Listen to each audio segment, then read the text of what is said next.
இந்துத்துவ model நடத்தின கூட்டத்தை நீங்கள் திருப்பரங்குன்றத்தில் அதே மதுரையில் நடத்தினோம். இந்துத்துவ மாடலுடைய கூட்டத்திலே ஒரு நிகழ்ச்சி எப்படி நடத்த வேண்டும், ஒரு நிகழ்ச்சியில எப்படி கூட்டத்தை நாம் ஒருங்கிணைக்க வேண்டும், அந்த நிகழ்ச்சி முடிந்த பிறகு அந்த முடிந்த இடத்திலே சேர்களை அடுக்கி வைத்தால் அது இந்துத்துவ மாடல்.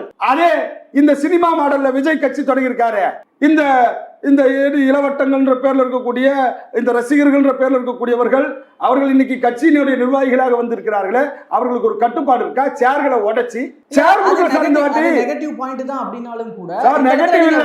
2026ல வாக்குகளை பார்க்கணும்ல. இப்ப அத்தனை கூட்டம் அவருக்கு வாக்களிக்கும் போது கடைசியில யாரு ஜெயிக்கிறாங்க அப்படிங்கிறது தானே சார் மேட்டர். இப்போ அப்படி இருக்கும்போது கடைசியில அந்த வாக்குகள் மூலமாக அங்க வந்திருக்கிற கூட்டத்தின் மூலமாக நீங்க சொன்ன அந்த சேர்களை உடைச்ச வாக்குகளை வாங்கிட்டு பேசுங்க. வாக்களித்து சார் நீங்க வாக்குகளை வாங்கிட்டு எங்களை விமர்சனம் பண்ணுங்க. நான் வாக்குகளை வாங்கிட்டேன்னு நீங்க வாக்குகளே வாங்கல, தேர்தலையே சந்திக்கல, இது வரைக்கும் ஒரு தேர்தலில் கூட சந்திக்காம நீங்க இப்பதான் கட்சி ஆரம்பிச்சு தேர்தலை சந்திக்க போறீங்க. அதுக்கு முன்னாடியே எங்களை எல்லாரையும் நீங்கள் வசைப்பாடுவீங்க, எங்களை எல்லாரையும் இந்த மக்கள் எல்லாம் புறக்கணிக்கணும்னு சொல்லுவீங்க.